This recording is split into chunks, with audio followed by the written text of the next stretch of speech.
अवलंबन करके हमारे गुरु महाराज श्री भक्ति वेदांत वामन गोस्वामी महाराज जगत से अंतर्धान हुए। हमारे परम गुरुदेव में से एक श्री भक्ति वेदांत स्वामी महाराज, जिनका संन्यास मथुरा मठ में ही हुआ था, इसमें प्रधान योगदान श्री गुरुदेव का है। इसलिए आप लोग श्री गुरु महाराज एवं प्रमाण के बारे में कुछ सुना, श्री स्वामी महाराज के बारे में अभी आलोचना नहीं हुआ, इसलिए मैं श्री रामचंद्र प्रभु से अनुरोध करता हूँ श्री स्वामी महाराज चरण में पुष्पांजलि प्रदान करें। श्री रामचंद्र प्रभु।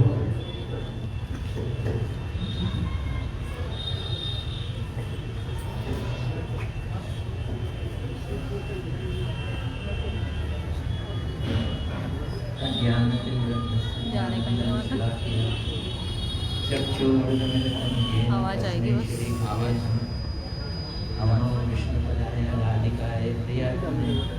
श्रीमद् भक्ति वेदांत नारायण गोस्वामी इति नामने श्री कृष्ण की कथन से लक्षण दूर है रामचंद्र प्रभु जी। परम वरेण्यं कृष्ण नमामि नमो विष्णुपदाय कृष्ण पृष्ठाय भूतले श्रीमद् भक्ति वेदांत स्वामी इति नामने नमस्ते सरस्वती देवी गौरवाणी प्रचारणे निर्विशेष शून्यवादी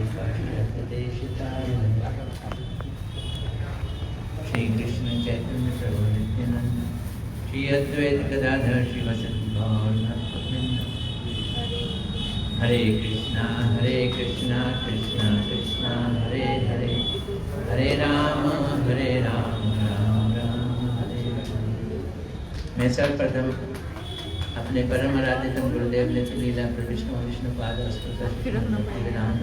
नारायण गोस्वामी महाराज जी के चरणों में अनंत कोटि दंडवत अर्पित करता हूँ। साथ ही उनके बड़े ही अन्यतम गुरु भाई नित्य लीला प्रविष्णु विष्णुपाद श्रीमद् भक्ति वेदांत वामन गोस्वामी महाराज एवं लीला भक्ति वेदांत त्रिविक्रम महाराज चरणों में अनंत कोटि दंडवत अर्पित करता हूँ और श्री भक्ति वेदांत स्वामी महाराज जी के चरणों में भी अनंत कोटि दंडवत अर्पित करता हूँ। समस्त गुरु परंपरा के चरणों में अनंत कोटि दंडवत अर्पित करता हूँ। मंचासीन पूज्यपाद भक्ति वेदांत माधव महाराज, पूज्यपाद भक्ति वेदांत वन महाराज जी और पूज्यपाद भक्ति वेदांत श्रीधर महाराज जी, समस्त त्रिदंडी स्वामियों के चरणों में मेरा हृदय से दंडवत प्रणाम। अब माइक मुझको दे दिया है महाराज जी ने, तो थोड़ी सी उसकी स्वतंत्रता और भ्रष्टता करूंगा। महाराज जी को अच्छा लगेगा तो भी और नहीं लगेगा तो भी। समस्या ये है कि आज सुबह सुबह मैं गुरुदेव के मुख से अपने गुरु भ्राता श्री भक्ति वेदांत वामन गोस्वामी महाराज जी के आविर्भाव दिवस का लेक्चर सुन रहा था। ये उस समय की बात है, अभी शायद मैं उनके पास या उनके सामने नहीं था और हिंदी में बोल रहे थे गुरुदेव, और इतनी पुरानी बातों को खींच के लेके आ रहे थे कि मैं आश्चर्यचकित हो गया। तो इसलिए थोड़ा सा वो रेफरेंस देना मैं ज़रूरी इसलिए समझता हूँ क्योंकि मैंने सुना है और वो मेरे मुंह से टपक रही है। गुरुदेव के संग ये शिष्य लोग बैठे हुए हैं, उन्हीं के, और गुरु भाई भी होंगे शायद। माधव महाराज जी सबसे पास थे, उनको प्रॉम्प्ट कर रहे थे। ये माधव महाराज जी का भी उसमें भी समावेश है बड़ा जबरदस्त।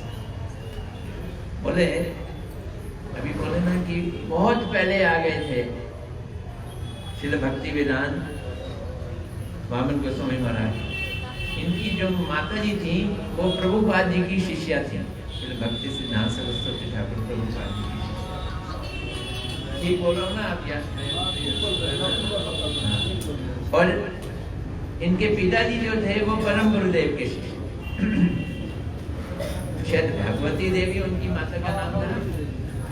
वो प्रभुपाद जी की शिष्या थी और उनके हृदय में ऐसी भावना आई कि मेरा बेटा भी भक्त बने तो वो प्रभुपाद जी के पास ले आए। और उस समय श्री भक्ति सिद्धांत सरस्वती ठाकुर प्रभुपाद जी के जो मुख्य कर्ता धर्ता जो थे वो परम गुरुदेव थे। तो प्रभुपाद जी ने उनको परम गुरुदेव को सपोर्ट कर दिया। बातचीत हुई, उसमें ये निर्णय, ये निष्कर्ष निकला कि प्रभुपाद जी ने उनको हरि नाम भी दिया था। लेकिन ये बात है 1930 की, 1930, जब श्री भक्ति वेदांत वामन गोस्वामी जी, जिनका तिरुभाव दिवस हम मना रहे हैं, वो प्रभुपाद जी के पास आए। गुरुदेव बता रहे हैं जो श्री भक्ति रक्षक श्रीधर गोस्वामी महाराज से पहले प्रभुपाद जी के पास पहुंच गए थे।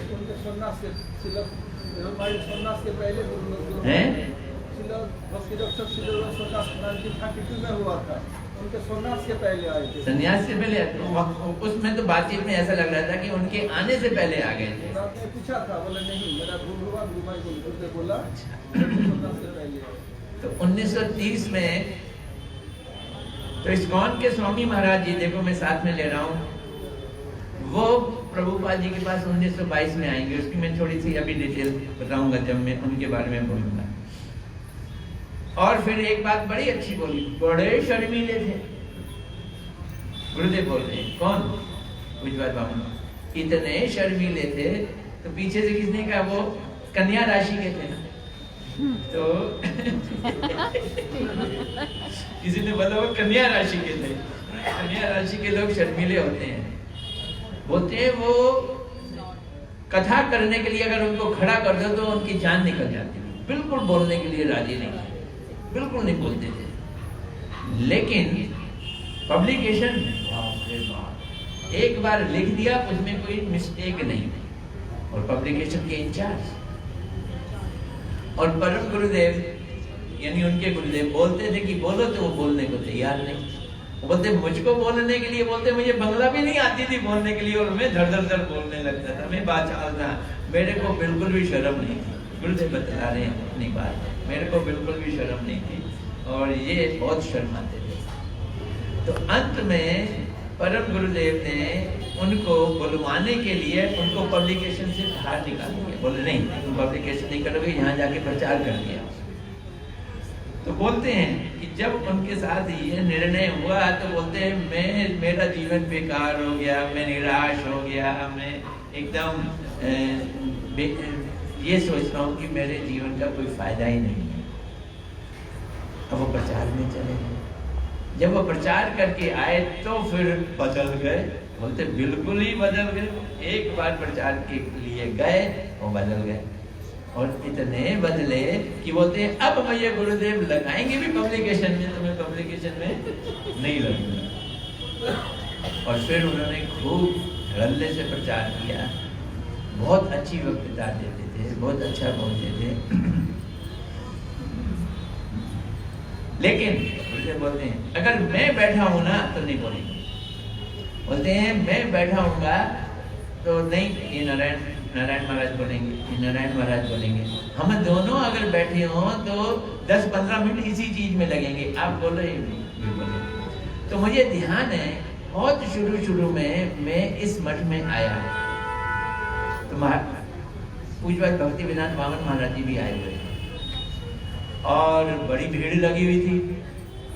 दोनों बैठे हुए थे। अब मुझको अभी डिफरेंस भी नहीं मालूम। मैं महाराज जी को ही 1-2 बार मिला था या 2-3 बार मिला था कि ये पूज्यपाद भक्ति वेदांत वामन महाराज जी कौन है, ये यहाँ के आचार्य हैं, सब लोग इन्हीं से दीक्षा लेते हैं। मुझको ये भूमिका नहीं मालूम थी। और बहुत सारे लोग बैठे हुए थे। तो महाराज जी ने उनको बोला, गुरुदेव ने, आप बोलिए, कुछ बोलिए। बोलते नहीं, ये मथुरा के लोग हैं, तुम्हें सुनने के लिए आए हैं, तुम बोलो। तो गुरुदेव बोलते हैं हमारे पूज्यपाद भक्ति वेदांत नारायण महाराज, मैं था उस समय, महाराज ये सब आपके इंतजार में यहाँ बैठे हुए हैं, सब भूखे हैं, भूख लग रही है, इनको दूध चाहिए। मेरे पास तो दूध नहीं है, मैं तो आटा घोल के इनको पिलाता रहता था दूध के बहाने।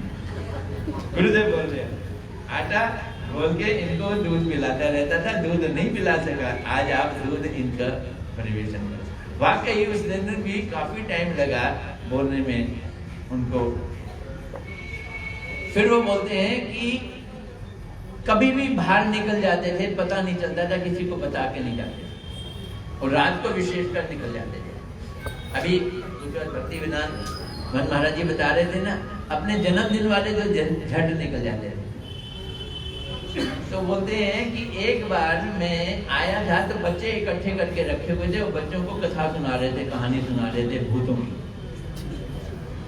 और बच्चे कह रहे थे। फिर उसके बाद बोलते मैं भी एक जगह साइड में बैठ के कान लगा के सुनने लगा कि मैं अंधेरे में था, मैं गया वहां पे भूतों की बारात आ रही थी, वहां शादी हो रही थी, लेकिन बाद में पता चला कि ये तो भूत है। मुझे अभी भी नहीं पता चला भूत है। मैं जाप करता हुआ आगे निकला, वो चले गए, और जब मैं घर पहुंचा रात के 1-1:30 बजे, तो पीसी माँ बोली कि तू इतनी रात को पैदल चल के कहाँ से आए? बोलते मैं इस रास्ते से आया। अरे वो तो भूतों प्रेतों की जगह है। बोलते वहाँ तो शादी हो रही थी। अरे कोई शादी नहीं हो रही थी, वो सब भूत प्रेत है, तुम चक्कर में पड़ जाते तो वो तुम्हें छोड़ते नहीं, और मैं जाप करता हुआ चुपचाप निकल के आ गया, तो मुझे कुछ नहीं हुआ। फल भी दिया था गुरु महाराज जी को, किसी घर दे गए थे, सब फल को दुर्भाग्य किसी तो वो बोलते थे बच्चों को बड़े प्रेम से, बच्चों के साथ ऐसे बोलते थे जैसे बच्चों की बात। तो ये चीजें मैंने सुनी थी, मैंने कहा आप लोगों के साथ शेयर कर देता हूँ। और बहुत बहुत कुछ चीजें सुनी थी, पर वो मैं कट शॉर्ट कर दिया एकदम, कि किस तरह से उनके हाथ में चोट लगी तो परम गुरुदेव उनके लिए रोए। बोलते हैं परम गुरुदेव उनके लिए बहुत प्रीति करते थे, इतनी जाट करके रोए। फिर उनको ठीक कराने के लिए कलकत्ता लेके गए। जब भी उनको कष्ट आया, एक बार और बीमार पड़े तो ठीक कराने के लिए शिमला के पास कहीं लेके गए उनको, बहुत देखभाल करते थे, ख्याल करते थे। अच्छा, तो अब मैं पुरानी यादों के सहारे से श्रील भक्ति वेदांत स्वामी महाराज जी के जीवन के बारे में आप लोगों से कुछ कहना चाहता हूँ।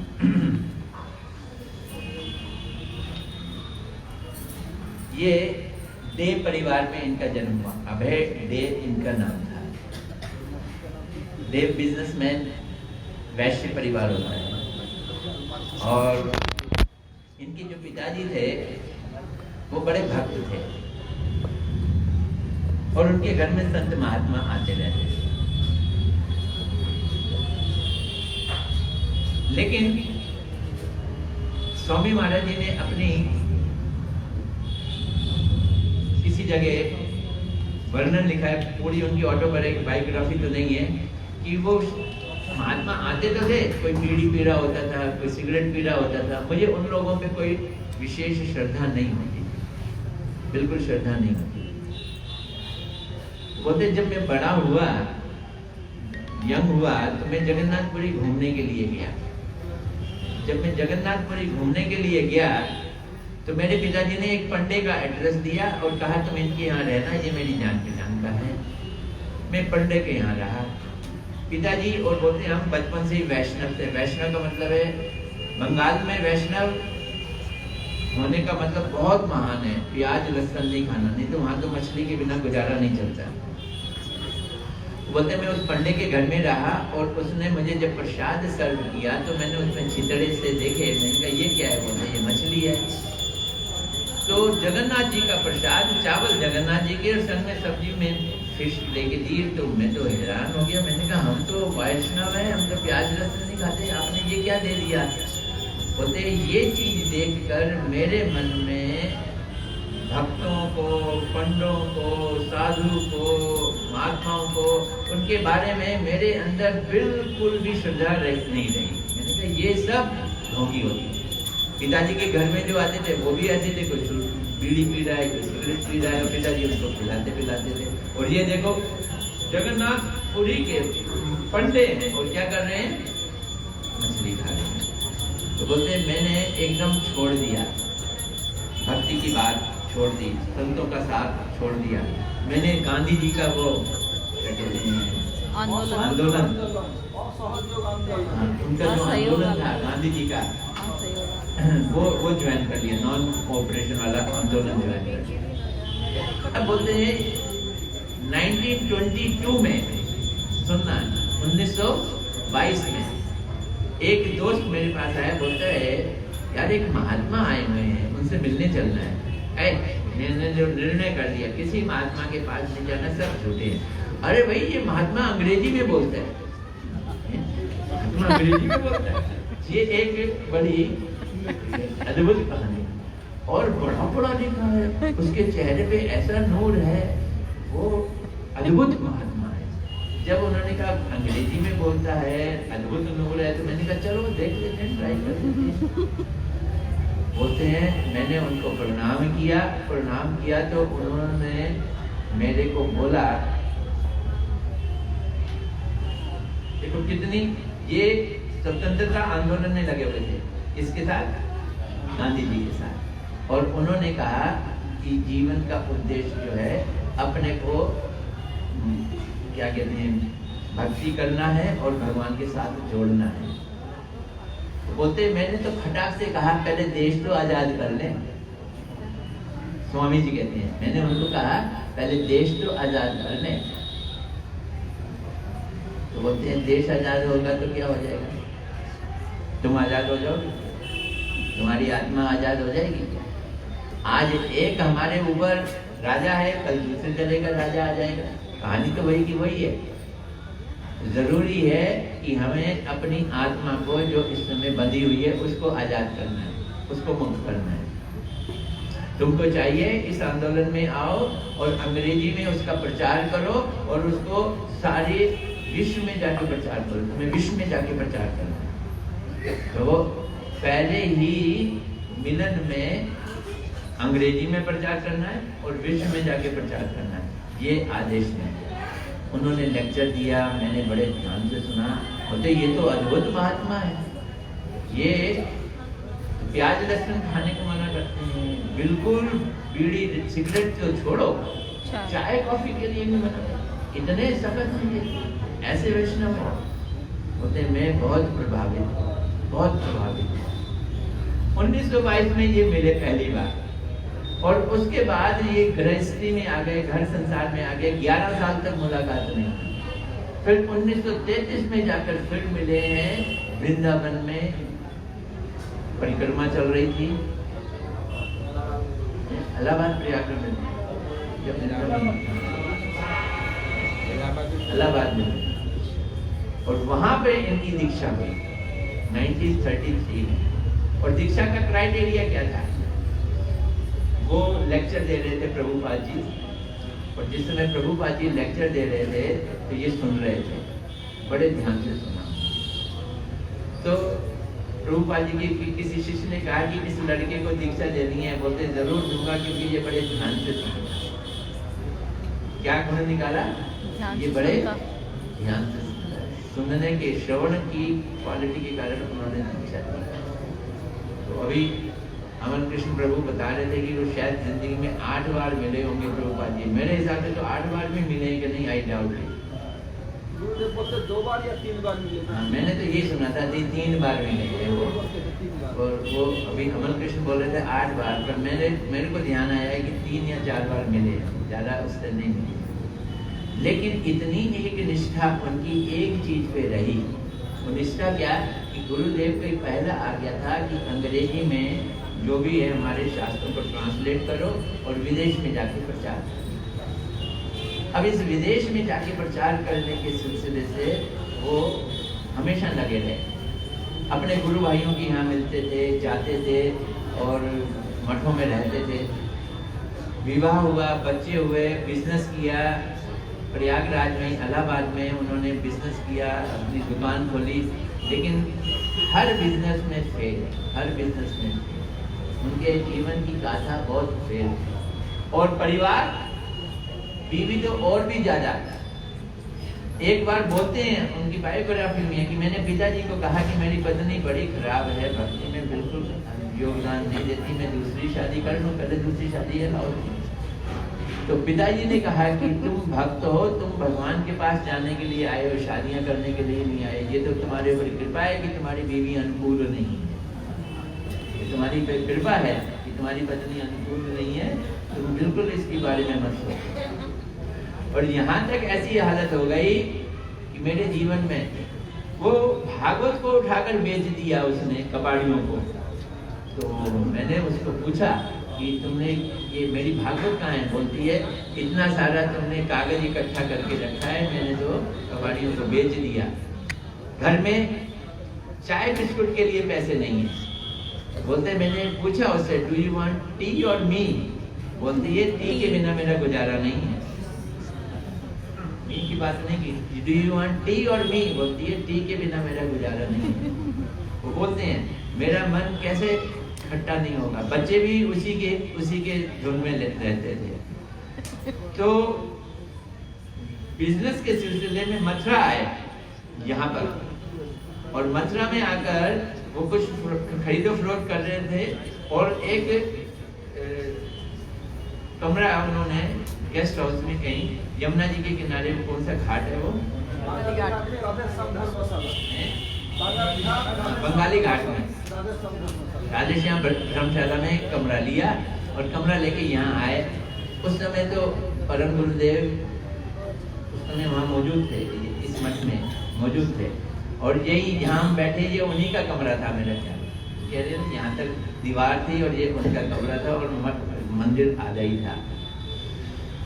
तो गुरुदेव, हमारे गुरुदेव उनको बड़ा प्यार करते। गुरुदेव ने अपनी कथा में लिखा है क्या कि श्री भक्ति वेदांत बामन गोस्वामी महाराज कुछ समय के लिए छोड़ के चले गए थे, और किसी गौड़िया मठ में थे परम गुरुदेव, और उसके बाद फिर वो गौड़िया मठ छोड़ के परम गुरुदेव के पास फिर बाद में वापस आए। तो बोसपाड़ा कोई जगह है, बोसपाड़ा में परम गुरुदेव ने ये गौड़िया वेदांत समिति की स्थापना की, और उसमें उस समय भक्ति वेदांत स्वामी महाराज जी भी थे, वो भी उस समिति के मेंबर, फाउंडर मेंबर बनाए थे। और महाराज जी बहुत नाम ले रहे थे कईयों के, और फिर बोले थे एक और थे जो बाद में शांत महाराज बने, वो अभी भी जीवित हैं और 95 साल के हैं। तो गुरुदेव बतलाते थे कि मेरा इनका मिलन 1946 में ही हो गया था स्वामी महाराज जी से, और हमारे गुरु महाराज जी ने और श्री भक्ति वेदांत त्रिविक्रम महाराज जी ने और भक्ति वेदांत बामन गोस्वामी महाराज ने, तीनों ने 1952 में संन्यास लिया था, और 1954 में ये मथुरा का मठ बना था। तो जिस समय स्वामी जी वहाँ रह रहे थे, तो गुरुदेव ने बड़े प्यार से कहा यार तुम रह कहाँ रहे हो, मैं तुम्हारी जगह देखना चाहता हूँ। वो ले गए, आ जाओ मैं यहाँ रह रहा हूँ। बोलते हैं मैं उनके कमरे में गया, उनका सारा सामान पैक किया, कहा चलो यहाँ से। ये कैसे हो सकता है कि तुम मथुरा में आओ और दूसरी जगह रहो और मठ में ना रहो? उनको खींच के मठ में ले आए। बोलते जब मैं उनको खींच के मठ में लेके आया तो उनको खबर मिली कि इलाहाबाद में जो उनका दुकान थी उसमें नौकर सारा सामान जो है वो चोरी करके ले गया है और दुकान खाली हो गई। तो स्वामी महाराज जी ने कहा कि मुझे डर लगता है कि गीत भागवत में भी भगवान कहते हैं जिस पे मैं कृपा करता हूँ उसका सब कुछ हरण कर लेता हूँ, मेरी कुछ ऐसी स्थिति होती चली जा रही है। तो बोलते मैंने उनको बहुत समझाया तुम संन्यास ले लो, तुम संन्यास ले लो, संन्यास ले लो। फिर एक और वो मुनि महाराज थे, क्या है उनका नाम था, उन्होंने भी उनको समझाया देखो तुम लोगे संन्यास तो मैं भी ले लूँगा। और फिर परम गुरुदेव ने समझाया तो उन्होंने फिर उसी समय संन्यास लेने की इरादा कर लिया और गुरुदेव से कहा कि हाँ मैं ले लूँगा। तो परम गुरुदेव ने उनको यहाँ संन्यास लिया। मेरा ख्याल है सन 1962 में उनका संन्यास हुआ था, 1959 में उनका यहाँ संन्यास हुआ था। गुरुदेव ने पुरोहित का कार्य किया और क्या कहते हैं उनका डंडा तैयार किया, उनके कपड़े तैयार किए और सब कुछ जो जिसे कहते हैं प्रैक्टिकल एस्पेक्ट संन्यास का गुरुदेव ने दिया। और परम गुरुदेव जी ने उनको संन्यास दिया और उसके बाद फिर वो वहाँ रहने लगे, क्या कहते हैं राजा दामोदर में रहने लगे। अब इन्होंने उसके बाद बड़े पापड़ बेचे उनकी अगर जीवन कथा पढ़े, मैं बहुत शॉर्ट में बता रहा हूँ, बहुत पापड़ बेले। पहले पापड़ किस चीज के लिए बेले कि भागवत को लेकर वो एक एक श्लोक का शब्द अर्थ लेते थे इंग्लिश में, संस्कृत में शब्द, इंग्लिश में अनुवाद, संस्कृत में शब्द, इंग्लिश में अनुवाद। अन्वय नहीं लिया उन्होंने। और मैं आज भी कहता हूँ, हम जैसे अनाड़ी लोगों के लिए ये शब्द अर्थ सिस्टम बहुत कामयाब है, अन्वय सिस्टम बिल्कुल कामयाब नहीं है। हमारे यहाँ के ग्रंथों में अन्वय है तो हम देख ही नहीं पाते कि क्या क्या है इसके अंदर। तो उन्होंने शब्द अर्थ और शब्द अर्थ और अनुवाद, और अनुवाद के बाद अपनी टीका। और वो कहते थे मुझे उम्मीद नहीं थी कि मैं कितने दिन और जी सकूंगा, इसलिए उन्होंने प्रथम स्कंद, द्वितीय स्कंद और तृतीय स्कंद, इन 3 स्कंदों का इंग्लिश में ट्रांसलेशन करके ग्रंथ बनाए, और उसमें अपनी सारी की सारी शिक्षाएं और नॉलेज और फिर विश्वनाथ चक्रवर्ती जी की टीकाओं का परिवेश को क्या कहते हैं संक्षेप में डालकर वो ग्रंथ बना। अब छपे कैसे? वो छापने के लिए वो सुमति मुरारी जी के पास गए, वो क्या कहते हैं गीता प्रेस गोरखपुर वालों के पास गए, और पता नहीं किस किस के पास गए। किसी ने 1 वॉल्यूम छपवा दिया, किसी ने दूसरा वॉल्यूम छपवा दिया, किसी ने तीसरा वॉल्यूम छपवा दिया। ऐसे करके 3 वॉल्यूम उनके पास भागवत के इंग्लिश में छप गए, और वो ट्रंक में पड़े हुए थे। उसके लिए मेहनत करनी पड़ती थी।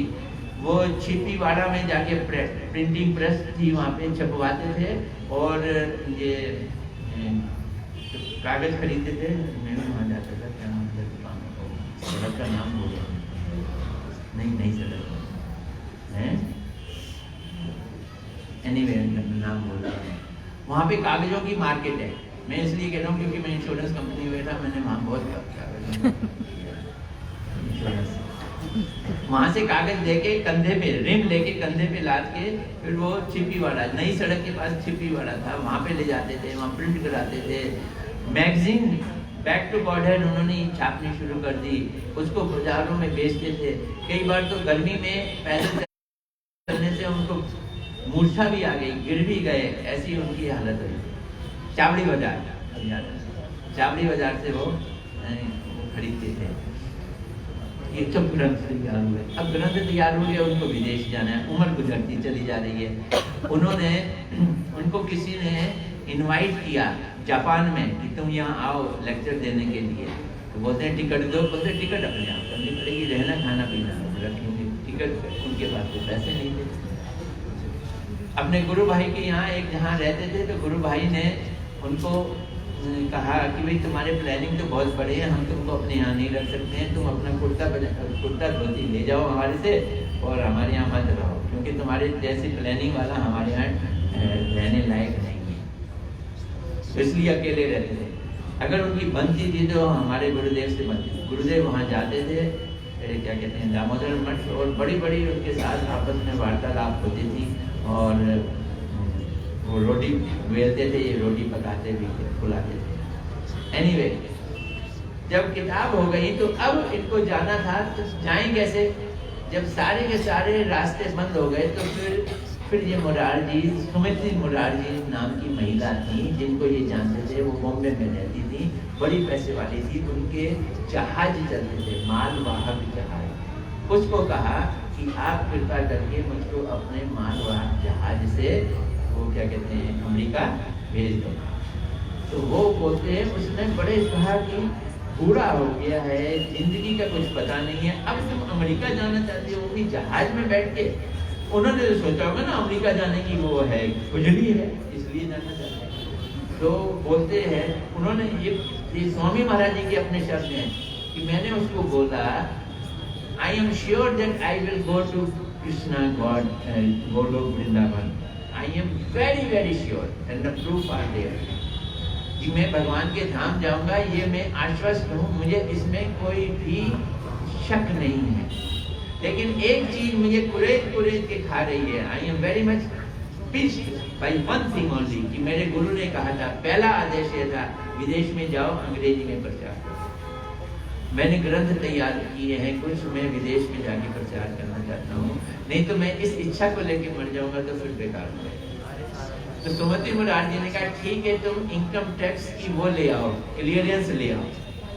अगर इनकम टैक्स की क्लियरेंस ले आओ और वीजा ले आओ तो मैं तुम्हें जाने देती हूँ। तो एक आदमी था अग्रवाल, उसका नाम बोल रहा हूँ, उसका बेटा अमेरिका में रहता था, बॉस्टन। तो वो कहता है कि मैंने कहा कि मेरा बेटा तुम्हें स्पॉन्सरशिप लेटर भेज देगा, तुम चले जाना। तो मैंने उससे स्पॉन्सरशिप लेटर मंगा लिया और मेरे बेटे ने भेज भी दिया। इसलिए भेज दिया कि ऐसे मैंने 10-20 स्पॉन्सरशिप लेटर पहले बहुत मंगाए थे, पर गया कोई भी नहीं, कोई भी नहीं गया। अब जब इनसे स्पॉन्सरशिप लेटर आए तो स्पॉन्सरशिप लेटर लेके और इनकम टैक्स की वो क्या कहते हैं एनओसी लेके ले ली इन्होंने, और इनकम टैक्स ऑफिस में जाके बड़े धड़ल्ले से बोले कि ये मेरी इच्छा है, आप मुझे दो, और उसने दे दी। बड़ा प्रभावित हुआ इनकम टैक्स। इनकम टैक्स में काम कराना कोई आसान काम नहीं होता। और वीजा इनको लगे गया। जब ये वीजा लेके आए तो फिर उस जहाज में बैठकर ये अमेरिका गए। वो बॉस्टन में रहता था। कौन? बॉस्टन में रहता था। बोलते मैं उसके घर में रहता था, इनकी अपनी लिखी हुई चीजें हैं। मैं उसके घर में रहता था और मैं हरे कृष्णा जाप करता था और उसका फ्रिज खोलता था तो उसमें अंडे भरे होते। मैं बड़ा फील होता था। तो एक दिन आके वो मेरे से झगड़ा किया कि तुम दिन भर खाली माला में हाथ लिए घूमते रहते हो, तुम कुछ काम नहीं कर सकते, और नहीं तो तुम कुछ प्रसाद बनाओ, भोग बनाओ, करो। बोलते फिर मैंने कुकिंग करनी शुरू कर दी उसी के घर में। फिर मैं भोग लगाता था, उसी फ्रिज में से सामान लेता था, निकालता था, करता था। और फिर किसी तरह से ये न्यू ईयर था और वहाँ पर इन्होंने एक मैचलेस गिफ्ट करके जगह को अपनी वो खोली। कौन सी लेन थी, मैं नाम भूल गया, सेकंड एवेन्यू थी। और पार्क में बैठकर बोलते करताल लेकर कीर्तन किया करता था। वो स्क्वायर पार्क था, थॉम्किन या थॉम्किन स्क्वायर पार्क था। बोलते वहां पे मैं जाके कीर्तन करता था। उस समय वियतनाम के युद्ध के कारण सारे अमेरिका के लोग जो थे वो बहुत परेशान थे, और युद्ध जो थे वो अपनी साल्वेशन ढूंढने के लिए अपना घर बार छोड़कर, पढ़ाइयाँ छोड़कर पार्क में बैठ जाते थे और वो पीते थे, क्या कहते हैं, नशे की चीजें पीते थे और सोचते थे कि हमारा साल्वेशन होता है। और जिसके बेस पे वो पिक्चर बनी है हरे कृष्णा हरे राम, हरे कृष्णा हरे राम। तो इन्होंने कीर्तन करना शुरू किया। जब कीर्तन करना शुरू किया तो वो साल्वेशन ढूंढने वाले युवा लोग जो है उनके चारों ओर इकट्ठे हो गए, वो भी कीर्तन सुनना। उनके नाम हिप्पी थे। हिप्पी युवा थे, they were very young people, hippie लोग थे। अब इन्होंने उनको धीरे धीरे अपने घर में बुलाना शुरू कर दिया और वहाँ पे रसगुल्ले खिलाने शुरू कर दिए, प्रसाद देना शुरू कर दिया, कीर्तन करना शुरू कर दिया। अब उन्होंने से कई हिप्पियों ने पूछा कि खाली यही कीर्तन करना है या कुछ और भी हमारे लिए इंस्ट्रक्शन है? बोलते हैं इंस्ट्रक्शन है। क्या इंस्ट्रक्शन है? No meat eating, no intoxication. जब नो इंटॉक्सिकेशन गए तो उनकी जान निकल गई। वो इंटॉक्सिकेशन की मैंने जी नो इलिसिट सेक्स। और लड़के लड़कियां साथ पार्क में रहते थे। ये बड़ी मुश्किल। तो बोलते कई लोग तो राजी हो गए उसके लिए और कई लोग नहीं राजी हुए, पर धीरे धीरे लोग राजी हुए। स्वामी महाराज जी लिखते कि एक दिन तो मेरा टाइपराइटर, वो टाइपराइटर से टाइप करके कागज और लोगों को दिया करते थे। टाइपराइटर ही कोई चोरी करके ले गया। वो पीते खाने वाले आते थे तो गलत लोग हो गया। हाँ, महाराज जी का टाइम हो गया। तो बस इस तरह से उन्होंने खूब जोर से प्रचार किया। 1965 में वो विदेश गए और उसके बाद 10 साल जमकर प्रचार किया। 75, 76 और वृंदावन में उनका मठ बना और 77 में उन्होंने अपना शरीर त्यागा और अपने शिष्यों को ये आदेश दे गए कि तुम्हें कोई भी पूछताछ करनी हो तो नारायण महाराज जी से पूछना, और नारायण महाराज जी ही मेरी समाधि देंगे। और हमारे गुरु महाराज जी ने वृंदावन में उनकी समाधि दी है। उसकी वीडियो सबके सामने उपलब्ध है। तो हम इस तरह से आज के दिन उनको प्रणाम करते हैं और उनसे ये आशीर्वाद लेने की कोशिश करते हैं। जिस उत्साह के साथ आपने सारे विश्व में प्रचार किया, उस उत्साह का छीटा फूटा ही हमको मिल जाए तो हम भी कुछ करने लायक बन जाए। गौर प्रेमानंद। हरे कृष्णा। और मैं श्रीधर माई से अनुरोध करता हूँ गुरुवर्ग के चरण में पुष्पांजलि प्रदान करें।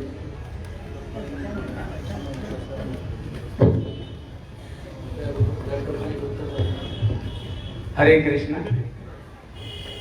ओम ज्ञानतिमिरान्धस्य ज्ञानाञ्जनशलाकया चक्षुरुन्मीलितं येन तस्मै श्रीगुरवे नमः। गुरवे गौरचन्द्राय राधिकाय तदाले कृष्णाय कृष्णभक्ताय तद्भक्ताय नमो नमः। सब अगर हाथ उठा के बोलो, सब सो रहे लग रहा है।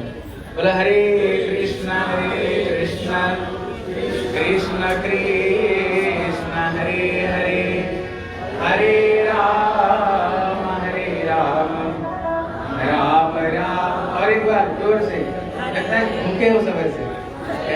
बोला हरे कृष्णा कृष्ण कृष्ण हरे हरे, हरे राम राम राम हरे हरे।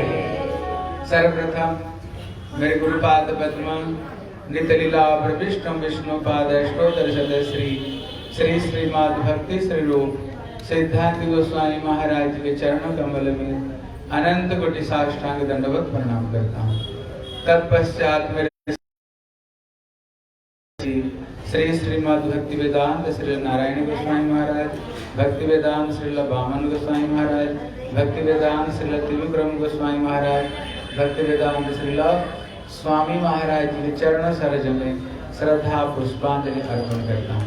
उपस्थित समस्त त्रिदंडी पादगण, समस्त वैष्णव एवं वैष्णवी सभी को मैं जुटा के प्रणाम करता हूँ। हरे कृष्ण। बात मत करो। हरे कृष्ण।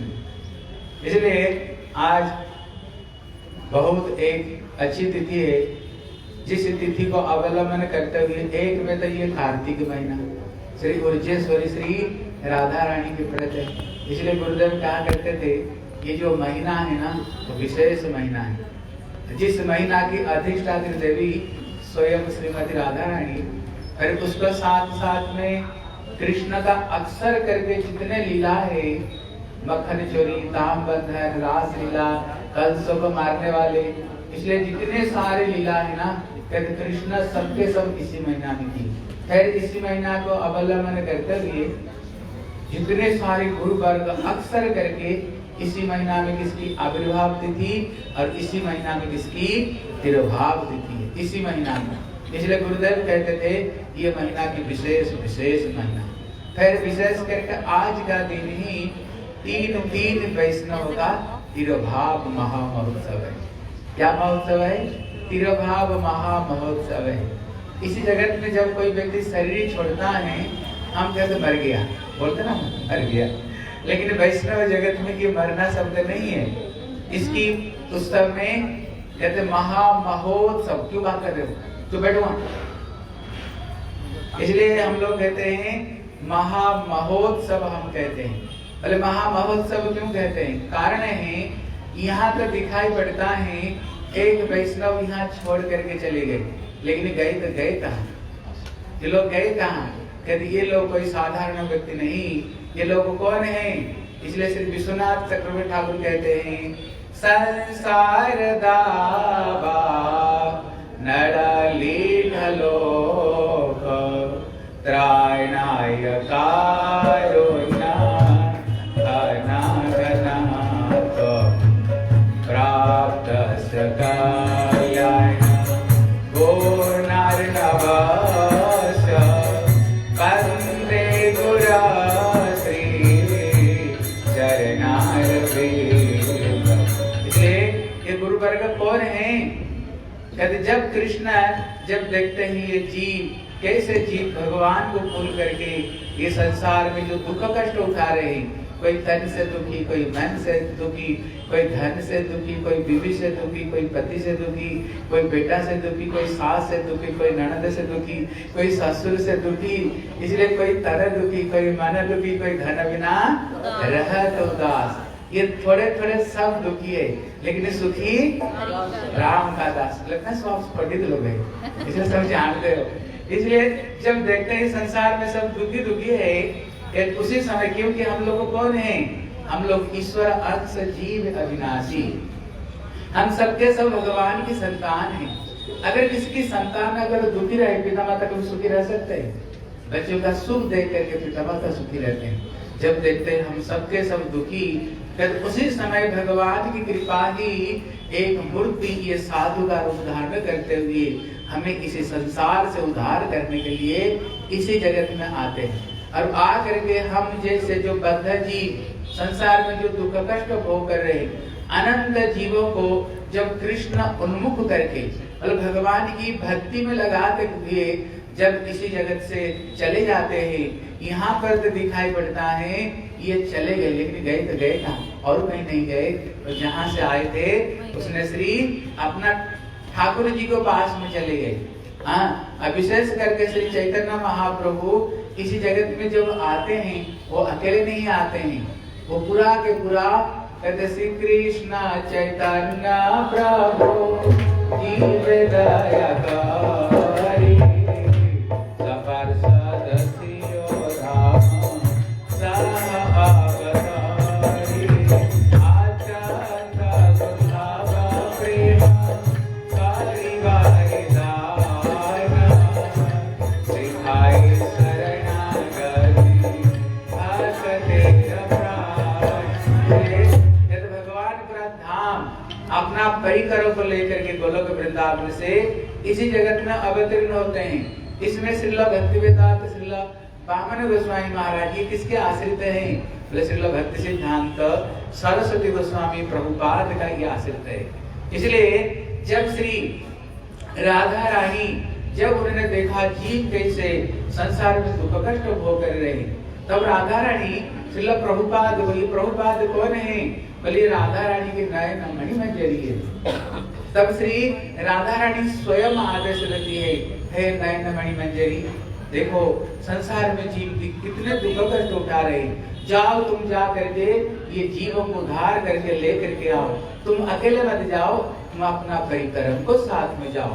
इसलिए श्रील प्रभुपाद जब आए वो अकेले नहीं आए, पूरा के पूरा अपना परिक्रम को लेकर के वहां से गोलोक वृंदावन से उतरे।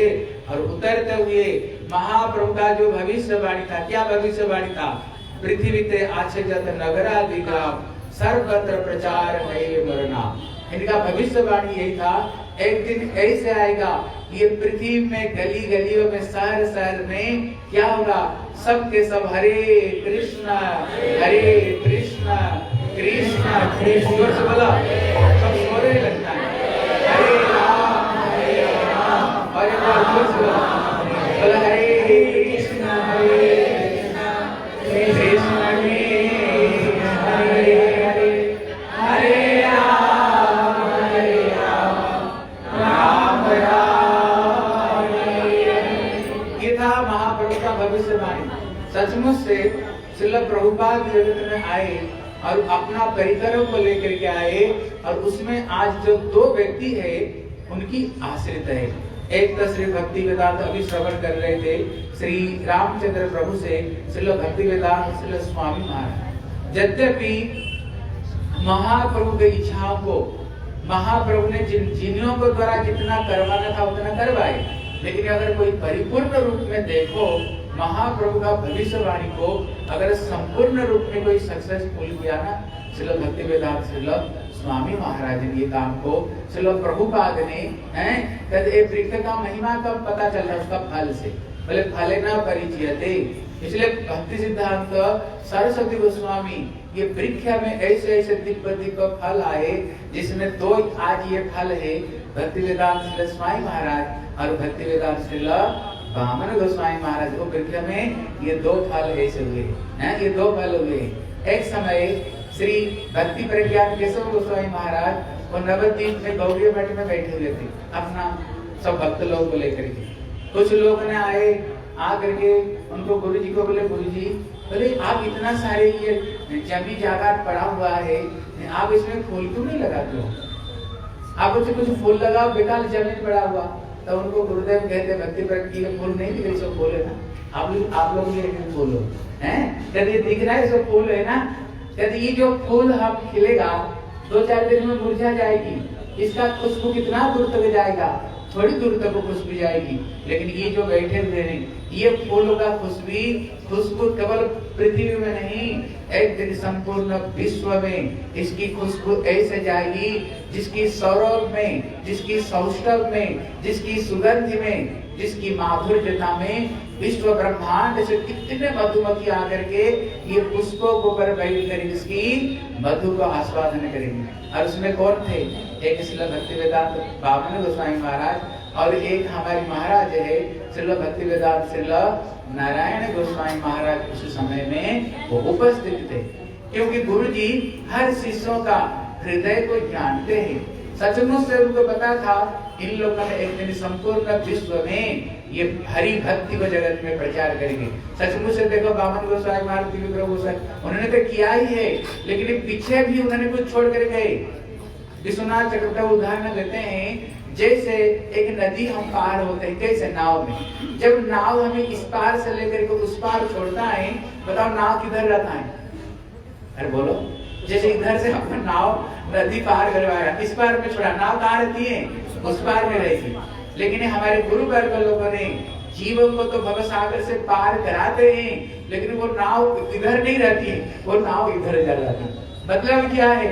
ऐसे शिष्य प्रशिष्य को छोड़ करके जाते हैं, उन लोगों को तो उद्धार करके गए, लेकिन भविष्य में जो शिष्य प्रशिष्य को छोड़े, ये लोग भी भव सागर से हमें पार करा देते हैं। श्रील भक्तिवेदांत बामन गोस्वामी महाराज की जय, श्रील भक्तिवेदांत नारायण गोस्वामी महाराज की जय, भक्तिवेदांत श्रील त्रिविक्रम गोस्वामी महाराज की जय, भक्तिवेदांत श्रील स्वामी महाराज की जय। इसमें एक जो रत्न एक फूल हुए हैं, श्रील भक्तिवेदांत श्रील बामन गोस्वामी, अद्भुत एक फूल हुए, जिनकी कथा आप लोग अभी श्रवण कर रहे थे। ये अद्भुत, इनके अंदर में जो वैष्णवता, इनकी जो प्रचारता सुन कर आश्चर्य हो जाओगे। उन्होंने जो दिव्य, उन्होंने जो परिचय दिया है, गांव में जा करके कीचड़ में चल करके मील मील तक अपना बिस्तर को सर पर रख करके, बंगाल में मछली खाते हैं, उनका बर्तन से हम भोजन नहीं कर सकते हैं। वो लोग एक गांव से दूसरे गांव जाते थे ना,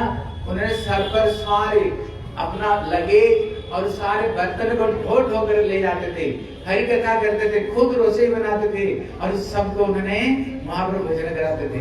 बाद में हमारे तीर्थ महाराज भी ऐसे जो चले गए, हम हमारे बीच में नहीं है, उन्होंने भी ऐसे प्रचार, उन्होंने बंगाल का गांव में अभी भी ये महाराज लोग अभी भी उधर जाकर के प्रचार और प्रसार करते हैं।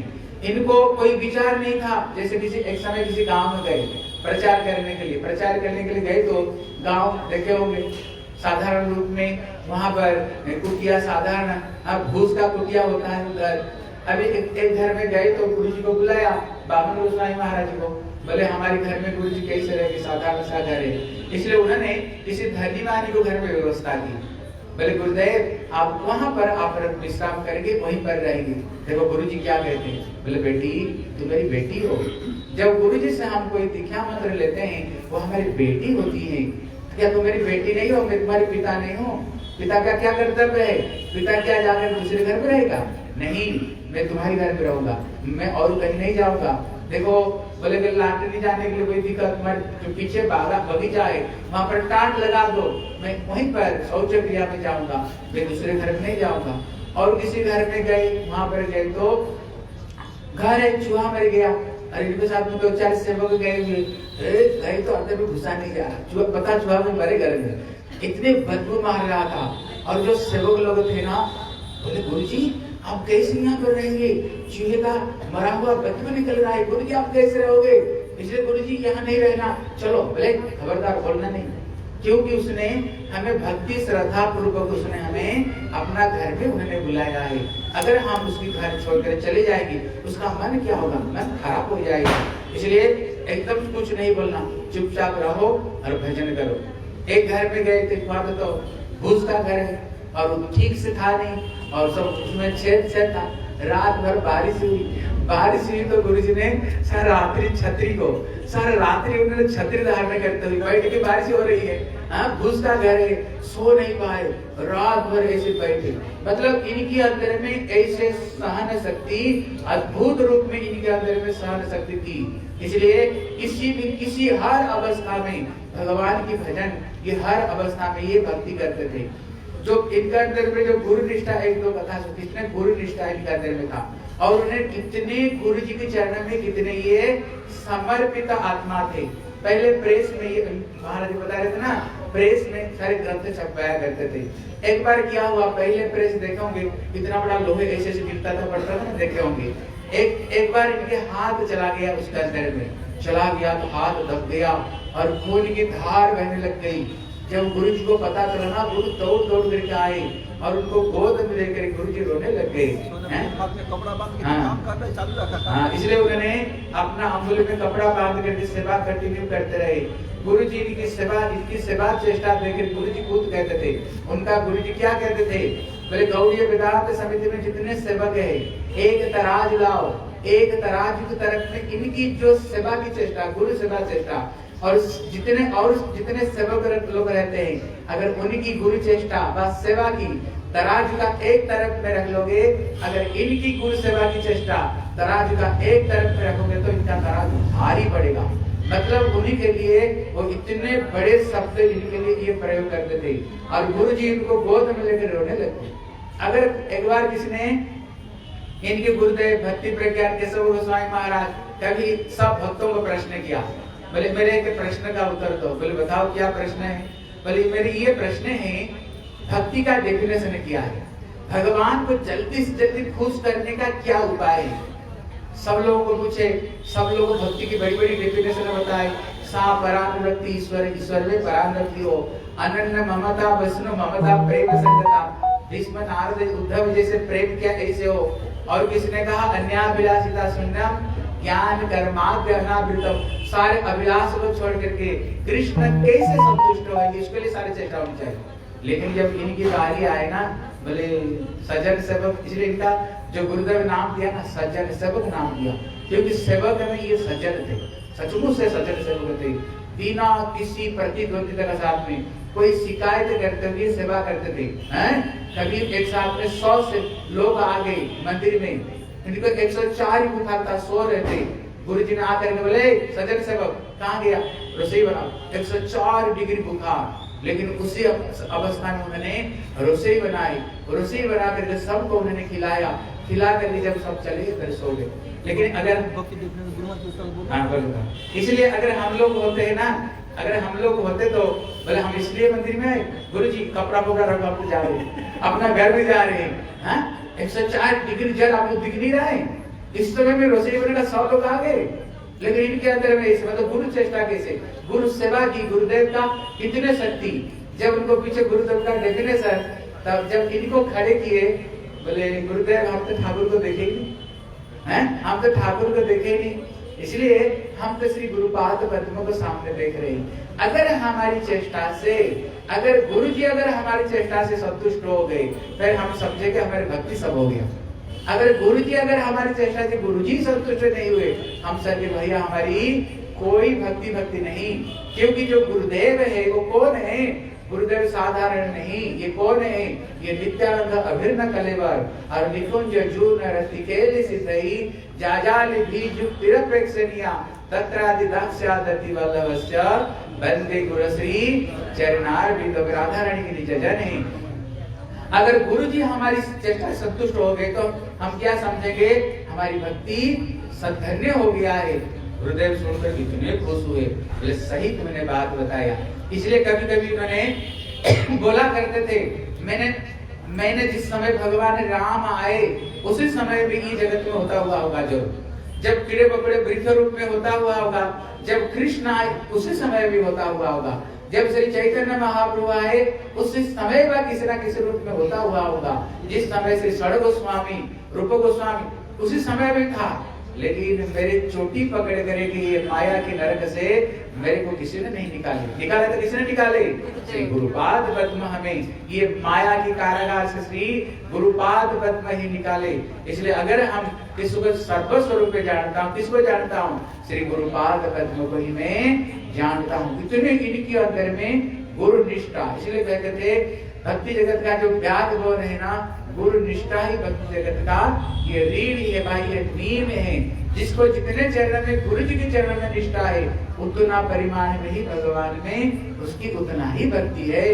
बल्कि गुरु जी भगवान से भी गुरु जी के चरण में ज्यादा निष्ठा होनी चाहिए। एक घटना बिल्कुल खत्म कर देता हूँ। इनकी जो अंतर्जामी, तो 1-2 मिनट सुन लो, ये कितने अंतर्जामी तो सुन लो। एक समय, ये सिलीगुड़ी की बात है, एक समय बंगाल में तो मांस मछली सब खाने वाले, आपको पता होगा। अभी किसी तरह से पत्नी भक्ति में आ गई, लेकिन पति अभी भक्ति में नहीं आया, वो तो मांस मछली खाने वाले। इतने में हर समय उसका पति पत्नी को गाली देते थे, क्या तो संतों के चक्कर में पड़ गई, मांस मछली नहीं खाते, ऊपर ताकत कैसे आएगा, क्या दिन भर माला करते हो, जब देखो गुरु जी को पास में सत्संग में चलिए, घर गृहस्थ नहीं है, हर समय गाली देता था, मारता था। एक दिन इतने दुखी हो गई, बोले और ये प्राण को मैं नहीं रखूंगी, प्राण छोड़ दूंगी। और गुरुदेव उस समय बामन गोसाई महाराज आए थे, बोले आज मैं गुरु जी को दर्शन करके मैं आज सुसाइड कर लूंगी। गुरु जी को दर्शन करने के लिए आए, उस समय हमारे बाबा जी महाराज थे सेवक रूप में, बोले एक बार गुरु जी को अंतिम दर्शन करा दोगे? बोले थोड़ी सी रुक जाओ, अभी दर्शन कराते हैं। जब उन्होंने गुरु जी को दर्शन कराया, गुरुदेव स्वयं बोल पड़े, बोले पागली आत्महत्या करते हैं, तुमको पता है ये मानव शरीर कितने दुर्लभ जीवन है, ये 84 लाख योनि में ये मानव शरीर एक बार मिला है, मर जाने पर क्या मुक्ति हो जाएगी? फिर ये कर्मों को लेकर के फिर दूसरे जन्म में जाना पड़ेगा। इसलिए मरने से कुछ नहीं होता, भजने से करो। इसलिए कोई चिंता मत करो, पति को भोग लगा कर खिलाते रहो, पानी देते रहो। देखना एक दिन तुम्हारी पति इतना बड़ा भगत बनेगा, तेरे से भी ज्यादा बड़ा भगत बन जाएगा। गुरुदेव खुद बोल पड़े, सचमुच से कुछ दिन बाद में क्या हुआ, उसका पति इतना परिवर्तन हो गया, इतने परिवर्तन हो गया उसका पति, सचमुच से गुरु जी को लेना आना इतने ज्यादा परिवर्तन हो गया। इसलिए इनका ऐसे अंतर्जामी तो था। अगर ठाकुर जी को कभी कपड़ा पहना हो, कभी अगर ठाकुर का कपड़ा फट गया ना, इनको स्वप्न देते थे टोटा गोपीनाथ में, बोले देख नहीं रहो कि कपड़ा फटे, कपड़ा पहना हो, मेरे लिए नया कपड़ा लाओ। सचमुच अगर नारायण महाराज उस समय थे, उनको लेकर उन्होंने टोटा गोपीनाथ में नया कपड़ा लेकर गए, बोले ये कपड़ा पहना, पुराना कपड़ा देखा सचमुच से उसमें फटा हुआ। कहीं अगर ठाकुर जी को भोग ठीक से नहीं लगा, ठाकुर जी का नवद्वीप मठ में जैसे बंगाल का चावल, मोटे मोटे चावल और जमीन जो होता है वही खिला देते थे। एक दिन इनको स्वप्न हुआ, बोले तुम मेरे को देख नहीं रहे हो, हैं मैं कैसे खाना खा रहा हूँ? सचमुच से देख करके फिर कहीं अगर ठाकुर को जल गया, चावल कहीं जल गया, भोग लगा दिया ना, वो भी इनका स्वप्न आता था। किसी मंदिर में दर्शन करने के लिए गए, जब दर्शन करके आगे ठाकुर स्वयं आकर बोले देख कर गया तो मेरे को, मैं कैसे अवस्था, मेरे कपड़े नहीं, खाद नहीं, कुछ नहीं, मेरे को देख करके जा। ठाकुर किससे सेवा लेते हैं? जैसे माधव पुरुष उन्होंने सेवा ली है, सबसे सेवा नहीं लेते हैं। इससे पता चलता है ये राधा रानी की ये अंतर सेवक है, राधा रानी की ये निजजन है। हम ऐसे महापुरुष का तिथि में आए, उनका दर्शन भी हमने किया, बड़ी बहुत उनकी सेवा किया। इनकी धैर्य, इनकी वैष्णवता, इनकी जो वैष्णव सेवा, गुरु निष्ठा, हम सबके सब प्रार्थना करते हैं हमारे हृदय में भी आए, हम भी सारा जीवन गुरु वैष्णव के आनुगत्य करते हुए ये जीवन को बिता सके। हम सबके सब उनके चरण में यही प्रार्थना करते हैं। कुलवांछा कल्पतरुभ्यश्च कृपा सिन्धुभ्येव च पतितानां पावनेभ्यो वैष्णवेभ्यो नमः नमः। हाँ, एक अनाउंसमेंट है, कल मेरे गुरु जी का जन्मतिथि था, लेकिन हम सोच रहे थे वृंदावन में करेंगे, लेकिन करेंगे नहीं, क्योंकि जिस गुरु जी मठ में था, वहाँ पर एक भक्तों को लगता है कोरोना जैसे कुछ हुआ है, इसलिए वहाँ पर हम अभी उनको चेक करने के लिए दिया, लेकिन हॉस्पिटल में एडमिट किया। इसलिए हम रूप सनातन में सवेरे कर लेंगे, रूप सनातन मठ में। इसलिए हम सोच रहे थे सारे भक्तों को निमंत्रण दे, सारे भक्त लोग आए, लेकिन हम उसी मठ, जिस मठ में जाने का था वो मठ में नहीं जाएंगे, हम रूप सनातन मठ में, रूप सनातन मठ में सवेरे हम लोग उत्सव को हम रूप सनातन मठ में करते हैं। और हम वैष्णव लेके मुझे वस्त्र भी लाए, तो वस्त्र दे देते ही। हरे कृष्ण। आप लोगों ने सुना, हाँ सब है। हम तो चाहते और दीदी चले, लेकिन समय भी हुआ है। मैं धीर कृष्ण प्रभु एवं विजय कृष्ण दोनों प्रभु 7-7 मिनट हमारे गुरुचरण पुष्पांजलि प्रदान करें। इसके बाद आरती के बाद जो प्रसाद होगा, जो दूसरे जो मठवासी हैं उन लोगों के लिए प्रसाद इधर है और रुमालती का भी प्रसाद इधर है। और सब लोग का प्रसाद ऊपर होगा। जो लोग मथुरा से आए हुए हैं उन लोगों से निवेदन है, जो तीसरे स्थान से आए आपके मेहमान हैं, इसलिए मेहमान कहीं पाने दो और आप सब लोग ऊपर पाएंगे। श्री कृष्ण प्रभु और प्रभु आरती के साथ साथ उस आरती लेके इधर आरती कर देंगे। श्री कृष्ण प्रभु विजय कृष्ण प्रभु 7-7 मिनट।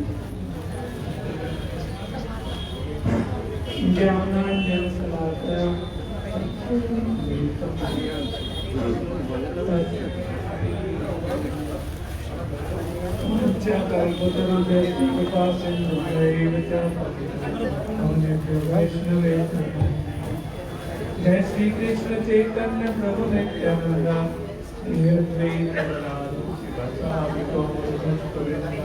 बोलो हरे कृष्ण कृष्ण कृष्ण हरे हरे हरे राम राम राम। हम लोगों को 7 मिनट में भव सागर पार करना है।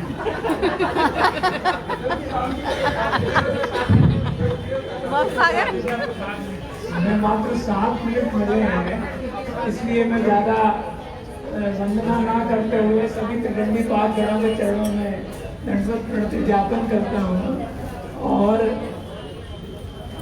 इतना कहना चाहूंगा आपके जीव बार बार जन्म लेके मरता है, तब कहीं जाकर के कुछ लाखों जन्मों की ज्ञात अज्ञात विकृतियां इकट्ठी होकर के उसको ये बुद्धि देती हैं कि भाई ये संसार दुखमय है, और खुद भी बेचारा दुख पाता है, क्योंकि जिसके गर्भ में जाएगा तो उसको 9 महीने उल्टा लटकना पड़ेगा। पशुओं के, मनुष्य के, यद्यपि कहा जाता है कि मनुष्य धर्म बड़ा ही दुर्लभ है, लेकिन जैसे पशु पक्षियों में क्या वो आहार, निद्रा, भय, मैथुन आदि प्रवृत्ति देखी जाती है, ऐसी मनुष्य में भी देखी जाती है। फिर दुर्लभ क्यों है? सिर्फ इसलिए दुर्लभ है कि खाली यही एक अवसर है जब शब्द ब्रह्म कान में प्रवेश कर सकता है। कोई अतीन्द्रिय वस्तु को हम ग्रहण कर सके, ये मात्र मनुष्य योनि में संभव है। तो चूंकि अपने को कोई अगर ये जान ले कि मैं दुखी हूँ और ये संसार दुखमय है, तब उससे शास्त्र बातचीत करना प्रारंभ करते हैं। तो शास्त्रों का जो सामान्य उद्घोष है वो ये है कि संसार दुखमय है, उत्तिष्ठ जागृत प्राप्य वरान निबोधता। अरे उठ जा मूर्ख, और खाली उठी मत, जग जा। अगर हम खाली उठ जाएं तो हो सकता है नींद ना टूटी हो। जैसे छत पे सोए हैं, एकदम बारिश आ गई तेजी से, तो हम क्या करेंगे? उठ के भागेंगे नीचे, लेकिन अभी उठे हैं, जगह नहीं है, सीढ़ियों से पैर फिसल जाएगा, क्योंकि अभी नींद तो खुली नहीं है, जगह नहीं है। तो शास्त्र क्या कह रहे हैं? उत्तिष्ठ जागृत, उठ जा और जग जा, और प्राप्य वरान निबोधता। अपने से श्रेष्ठ जनों को, साधु जनों को ग्रहण कर। क्यों ग्रहण कर? दुर्गम पतः तत्कवयो भजन्ति। ये संसार बड़ा ही दुखमय है, इसको पालन करना छुरे की धार पर चलने के बराबर है। इस प्रकार वो आगे बढ़ता है, तब फिर वर्णन आता है कि गुरुकरण करना चाहिए। तब वो गुरु जी की शरण में जाता है, खाली गुरु जी का आदर करता है, वैष्णवों का आदर नहीं करता। फिर आगे बढ़ता है तो प्रहलाद महाराज जी कह रहे हैं सर्वलब्धा अर्पणे नचा। गुरु शुश्रूषया भक्त्या सर्वलब्धा अर्पणेन च संगेन साधु भक्तानाम ईश्वर आराधनेन च। देखो, साधु संग में, संगत में जैसा रंग होगा, जैसा संग होगा वैसा रंग आएगा। गुरु जी की महात्मा, भगवान का महात्मा और वैष्णव का महात्मा। जैसे अभी हमारे पिंडीपात ने प्रणाम किया, अपने भजन शिक्षा गुरु को भी प्रणाम किया, क्योंकि भजन की शिक्षा तो उन्होंने दी। गुरु जी से तो बड़ा मर्यादा का संबंध है, लेकिन शिक्षा गुरु से बड़ा अंतरंग संबंध है ना। जैसे हम लोग जो बात अपने गुरु जी से नहीं पूछ सकते थे, पूजपा त्रिकम महाराज जी से पूछ लेते थे। आज उनकी तिरुभाव तिथि है, तो मेरे को अवसर मिला था बंगाल में उनके साथ कुछ दिन रहने का। तो उनके पास एक आता था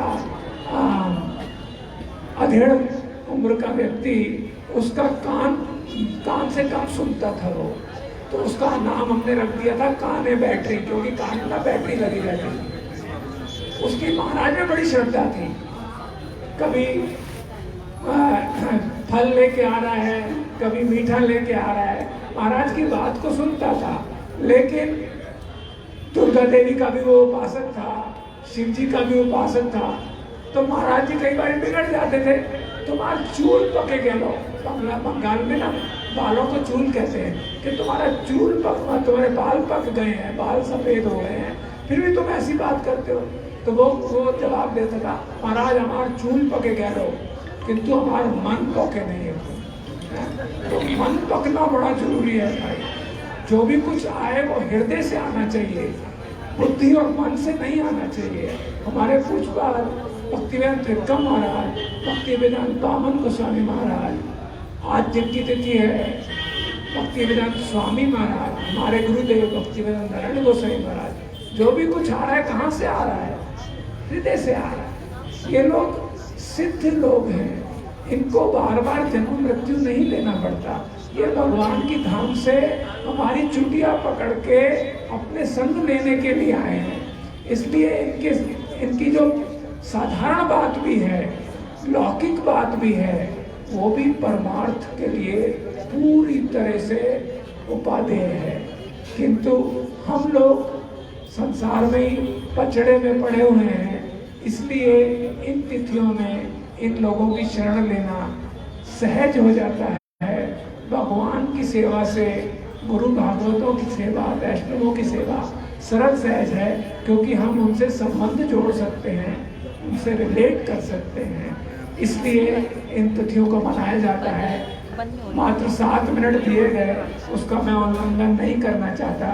और हमारे विजय कृष्ण प्रभु जम्मू से आए हैं, और ये हम इनको विजय कृष्ण ब्रह्मचारी कहते हैं, बड़े ही कठिन व्रती हैं, और सब वैष्णवों में इनका बड़ा आदर है।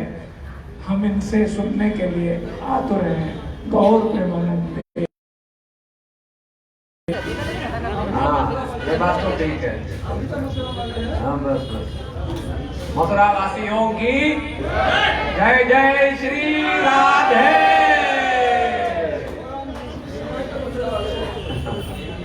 गुरवे गौरचंद्राय राधिकायै तदालये कृष्णाय कृष्ण भक्ताय तद्भक्ताय नमो नमः।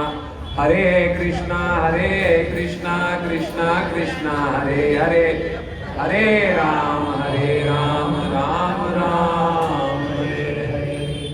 सारे जो मथुरावासी जो हैं बूढ़े हो गए सब। मैं सबको देख के मतलब चौंक गया। सब धीरे धीरे हम हो गए बूढ़े।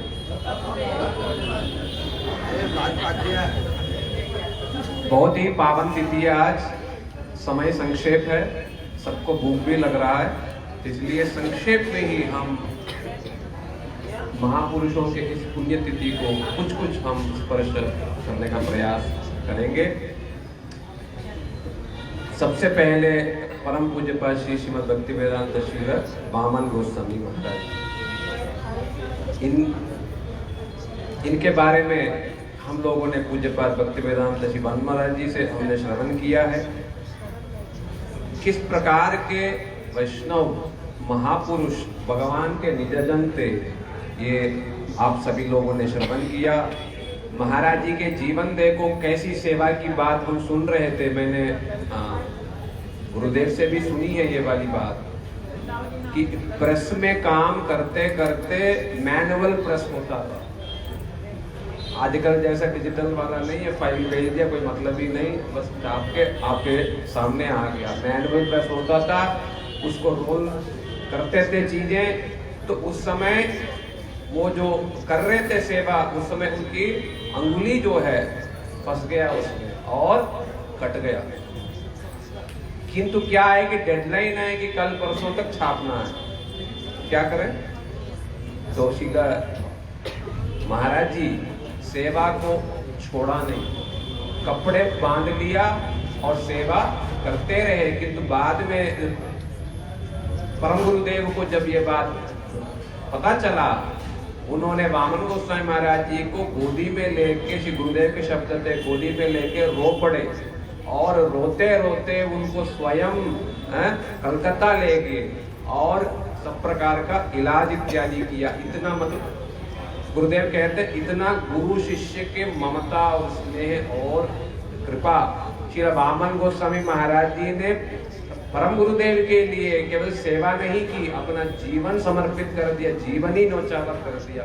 ऐसे शिष्य होते हैं। तो इसलिए श्री गुरुदेव कहते थे कि हम 3 लोग थे, श्री वामन गोस्वामी महाराज जी, मैं और पूज्यपाद श्री त्रिविक्रम गोस्वामी महाराज जी, हम तीनों ने गुरुदेव के लिए जीवन ही समर्पित कर देते थे।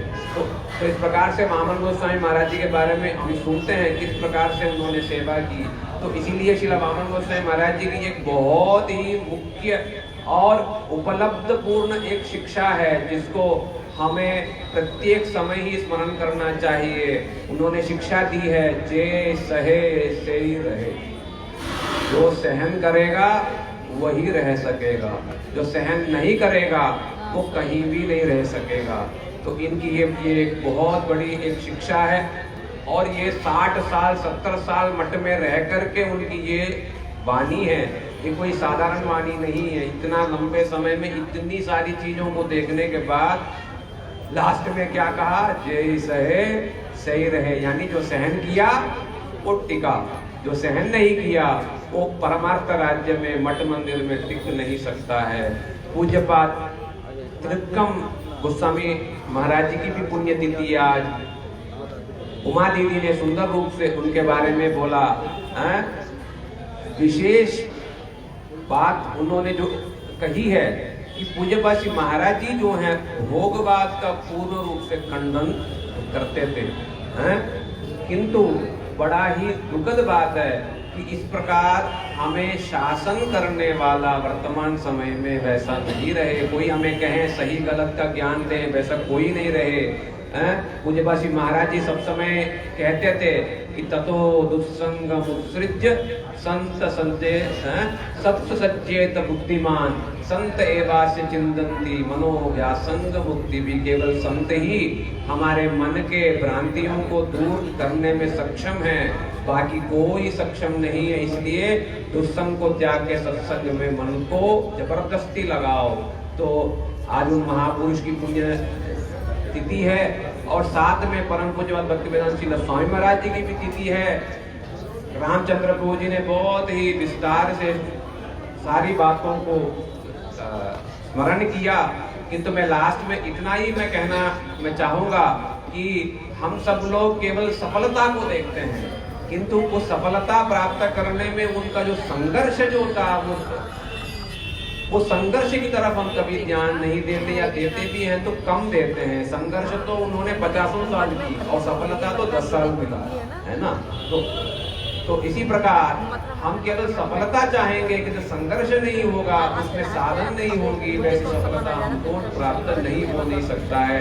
और दूसरी बात है, स्वामी महाराज जी ने यदि प्रचार किया वो अपनी स्वेच्छा से नहीं किया। श्रील प्रभुपाद जी ने कहा तो उन्होंने किया प्रचार।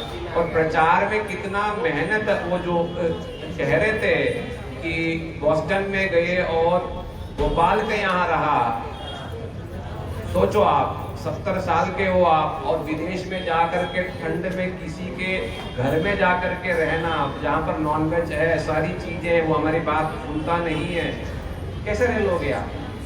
कितना सहन किया, कितना बर्दाश्त किया, इतनी जीवों पर दया है, तब जाके आज विश्व भर में ये सारी चीज दिया है। ये कोई मजाक नहीं है ना? तो इसीलिए हम लोग इन महापुरुषों के चरणों में चिर ऋणी हैं, जन्म जन्मांतर इनके चरणों की धूली बनने के लिए कामना हम लोग करते हैं। तो इसीलिए इन महापुरुषों के चरणों में हम लोग भावपूर्ण ये पुष्पांजलि देते हैं, देंगे। बोलो श्रील वामन गोस्वामी महाराज की जय, श्रील त्रिविक्रम गोस्वामी महाराज की जय, श्रील स्वामी महाराज की जय, सारे महापुरुषों की जय। कल भक्ति शिव सिद्धांत गोस्वामी महाराज जी की तिथि है, जो लोग नहीं जा पाएंगे आज ही जयपति दे दो, भक्ति शिव सिद्धांत गोस्वामी महाराज की। हमारे जो ब्रह्मचारी लोग ना थोड़ा पीछे आ जाओ, हम लोग के लिए सभी के लिए कपड़ा लेकर के आया हूँ। हमारे जो ब्रह्मचारी लोग पीछे आ जाओ, आप सभी के लिए कपड़ा लाया।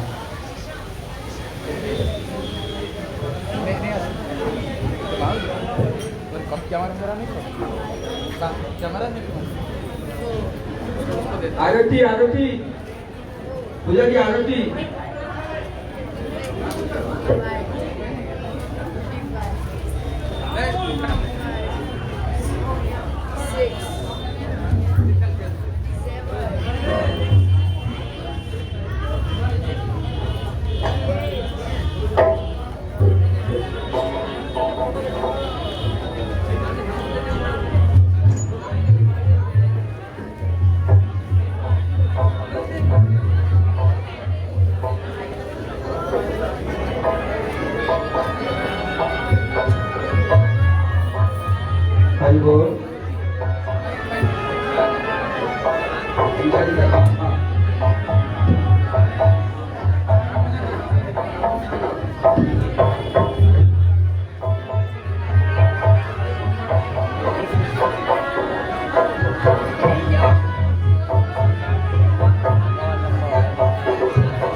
सचिनंदन गौर हरि की, श्री राधा विनोद हरि जी की, बलगीदार महाराज की, यशोमती नंदन ब्रजवर नागर यशोमती ब्रजवर नागर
गिरिवर धारी